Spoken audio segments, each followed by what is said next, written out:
So in this presentation, I will explore how Portugal's participation in the Eurovision Song Contest has been shaped by its position as a peripheral player within both the European music industry and the contest itself. Focusing on the national selection process, Festival da Canção, so it's also a festival in Portuguese, I examine how selection models, institutional decisions, and media context shape the way in which Portuguese music is produced, evaluated, and circulated within Eurovision. Oh, it's, yeah. The second click.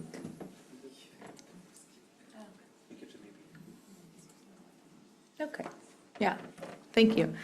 So, Festival da Canção has been Portugal's national selection. It's a little bit weird, the sound, for Eurovision since 1964. And over more than 6 decades, it has produced over than 800 original songs in 60 editions. From the outset, its objective was to create songs of an international standard capable of competing with other European entries. So today, it is defined as a multi-platform project with a strong emphasis on a so-called diversity and artistic quality, as you can see. I think it's a little bit of feedback on the sound. Okay, yeah, thank you. Yeah. It's a solution, of course. In recent years, particularly since 2017, the festival has also been increasingly framed as a brand, combining heritage with innovation and aiming to engage both traditional and younger audiences. So television broadcasting began in Portugal in the late 50s within a small and centralized media system, strongly shaped by public service logic as well by the constraints of a dictatorial regime and its censorship mechanism. As a result, Portugal has often occupied a peripheral position, not only geographically but also culturally and industrially. In the 60s and 70s, Eurovision was part of record label strategies to increase the international visibility of Portuguese music. But from the 80s onwards, Portuguese labels were acquired by major international companies and Eurovision was no longer part of their marketing strategies. The media and music industry changed significantly in the 90s with the emergence of the first two private broadcasters as well as the expansion of satellite and cable television and later the internet from the 2000s onwards. RTP, Festival da Canção and Eurovision lost their importance as a key platforms for music. But music has traditionally had limited visibility on Portuguese television, which further reinforces this position.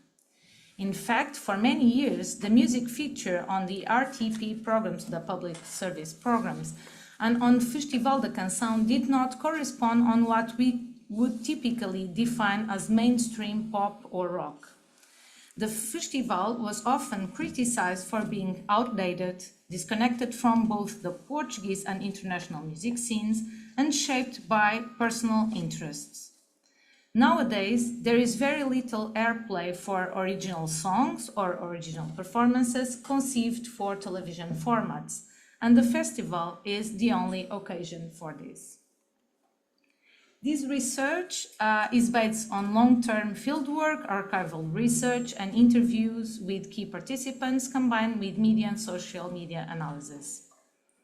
It also draws on the distinction between mainstream and alternative cultural production, as well as on the idea that shared meanings and values contribute to the construction of symbolic systems. In the music industry, the mainstream is typically associated with large-scale production, strong links to commercial labels and standardized formats. By contrast, independent or indie production is often associated with greater artistic autonomy, self-production, and in some cases, forms of political or aesthetics resistance. However, the distinction is not the distinction is constantly negotiated. Within Eurovision, what counts as mainstream is also constantly negotiated across different actors and contexts based on stereotypes and values and contributing to the construction of its symbolic system. So just to have an idea of the selection process in the Portuguese festival, early selection processes were highly controlled. From 64 to 74, the open calls for songwriters were in practice direct to those who already had some connections to the music industry. The selection jury was composed by composers linked to the regime, conservatory professors, journalists, and I had the access to the minutes of the meetings where discussions focus on wherever the evaluation should prioritize the technical qualities of the song or their compatibility with Eurovision entries. Until the 90s, public participation was very limited and when introduced generally generated controversy and eventually abandoned. Significant changes in the relationship with recording labels can be observed in 1989, 1990 and 1991 editions when RTP directly invited recording labels to select their own songwriters and performers as a strategy to maintain their engagement with the contest. However, the final decision remained with the original jury. Over time, these models shift, reflecting changing relationships between the broadcaster, industry, and audiences. A key turning point came in 2017 when RTP reformed the festival after a break in 2016 to rethink the format. RTP has relied primarily on the invitation of songwriters as a main method for selection songs. And over years, RTP also opened up the opportunities for songwriters to respond to open calls. This reform emphasized the discourses about artistic diversity, quality, and authenticity, and I'm quoting. Importantly, RTP moved away from the idea of producing songs specifically designed to succeed in Eurovision, instead focus on what it described as good songs or authentic songs. This shift resulted not only in the transformation of the selection process, but also in Portugal's first Eurovision victory in 2017. This moment brought international visibility and challenged long-standing assumptions about what kind of song can succeed in the contest. It demonstrated that the peripheral position could become a source of innovation rather than a limitation. RTP capitalized this discourse in recent years, often stating that Portugal's position in Eurovision as an underdog can in fact be advantageous, frequently creating an element of surprise in Eurovision. One of the central tensions concerns the balance between jury voting and public voting. A recent example illustrates this clearly. In last year's final, 3 fan-favorite songs received low scores from regional jury. Fans accused RTP of selecting jury members who were not sufficiently familiar with Eurovision universe in order to limit the influence of public voting. At the same time, audiences and fans have accused RTP of choosing what they describe as alternative music instead of mainstream pop, or of being too disconnected from the realities of Eurovision. During the final, following the announcement of the results, many fans protested and some even left the venue while the broadcast was still ongoing. Some even attempt to organize a petition calling for the vote to be repeated, with no success.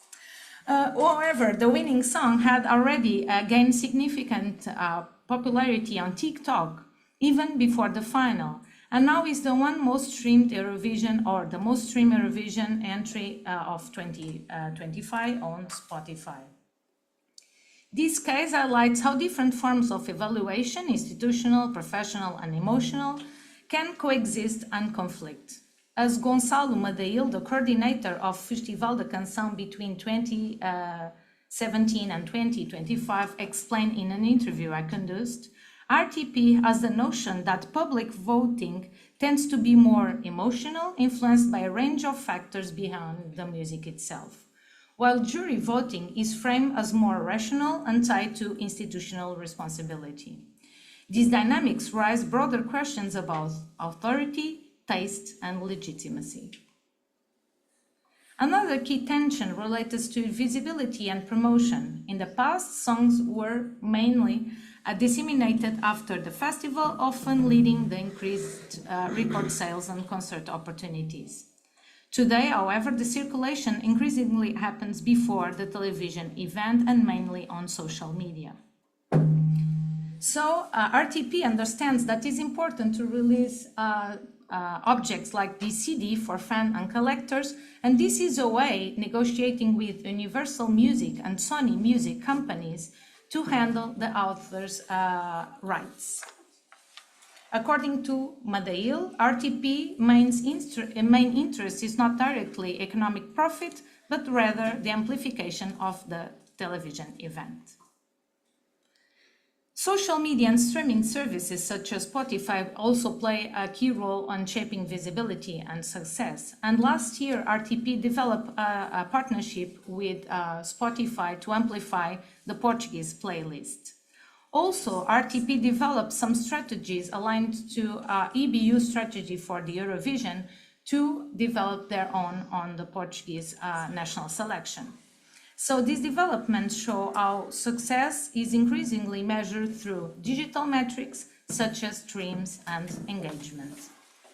This contrasts with Salvador Sobral did some weeks ago, remove his music from Spotify, publicly boycotting the platform, and this gesture can be understood as a critique of current digital music ecosystem, but as well a political statement.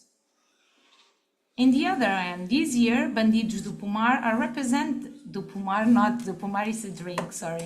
Bandidos do Canto are representing Portugal in Eurovision. Rather than combining tradition and modernity, as is often claimed, they take canto alentejano, a traditional practice recognized by UNESCO, to bring it into a commercial pop-oriented context.